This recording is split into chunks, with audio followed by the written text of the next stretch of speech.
which means it's, that time of year when you might be thinking about purchasing a boat or an RV to take that long road trip or head out on the lake. MSUFCU Chief Marketing Officer Deidre Davis joins us this morning. She's got tips to help make that process go more smoothly. Hi, Deidre, how are you? I'm well, thank you. Thanks for having me. I want to be on a boat. Me too, and I think you're right. It's going to be warm today. Yeah, an RV trip sounds great too. So, let's talk about the first steps. If you're thinking, okay, we're seriously going to get this, what's the first step people should take? Yeah, well, first you should determine what you can afford based on your budget. And then next you want to research the type of RV or boat that best fits your lifestyle as well as your budget. So if you're looking at an RV, then you want to consider how often you want to camp, whether you plan to bring children or pets along, because those will help you determine the most comfortable and the most appropriate floor plan. If you plan to take an extended vacation in the RV, you might want one that has more home-like amenities. And then when it comes to purchasing a boat, you should consider what you want to do. So if you just want to float around, if you want to fish, if you want to water ski, those should help you determine which boat will best suit your needs. And so before you go shopping, make a list of all of the features you want, because sometimes when you get to the showroom or you get to wherever it is you're looking at boats, you're going to find that you're wowed by some of the amenities that are offered. And so you want to stay focused on what you actually want and what is in your budget. Oh my goodness, that's the hardest thing in the world, the first steps, is to make sure you stay in the budget that you can afford. So let's talk about used or new. Is a used boat, doesn't have any holes in it, just as good, right? Right. Yes, we don't want a boat with any holes whatsoever. But there are definitely pros and cons to both new and used. So a new RV, for example, would typically come with a manufacturer's warranty, and the vehicle will probably last a bit longer than the one you're looking at or comparing to it that is used.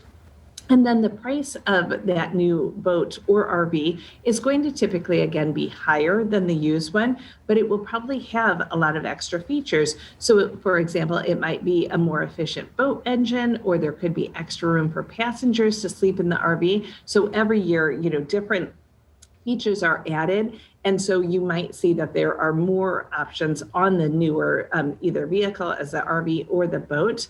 But again, you want to make sure that you're actually going to use the various amenities before you're getting one of those decked out RVs or boats. And then on the used side, both a used boat or a used RV can really end up being more cost effective, particularly if the previous owner had maintained the vehicle, and also because it's already seen a lot of its depreciation. And then insurance costs tend to be lower on a used boat or RV. And so that's another pro for a used. And I'm assuming this is not like buying a car. You buy a car, that's in your budget, that's your price. But you take it home, you put it in the garage that you already pay for. Now, with a boat, it's a little bit different. And there are additional costs in here that you have to keep in mind when you're making that budget, right? Right, absolutely. So that it's so important to really focus on the fact that you're not just going to pay the purchase price, but there could be obviously increased fuel usage if you're going to use that boat or RV. There are maintenance costs. There's going to be registration and insurance we already mentioned, but also something you alluded to is storage at the end of the season. And so you want to make sure you're factoring in all of those expenses, because they really do add up, but they are absolutely part of the purchase price per se. Well, we've been hearing in the news about Jeff Bezos from Amazon and his super yacht and the support yacht that his super yacht needs. I'm not in that, I'm not in that budget line. So how can MSUFCU help us out? Well, unfortunately, I don't know that many of us are in that, have that budget that Right. he's able to enjoy. But absolutely, the credit union can help. So whether or not you're looking for a new or a used RV or boat, we offer the same low rate, whether new or used, which is a really great advantage. And there are low rates, flexible terms, and then no application fees, no down payment is required. And we have terms up to 180 months, plus no prepayment penalties, which makes it even better. Wow, that's amazing. No difference in the rate, whether it's new or used. All the good things waiting for you at MSUFCU.org. Deidre, thank you so much for the information this morning. Appreciate it.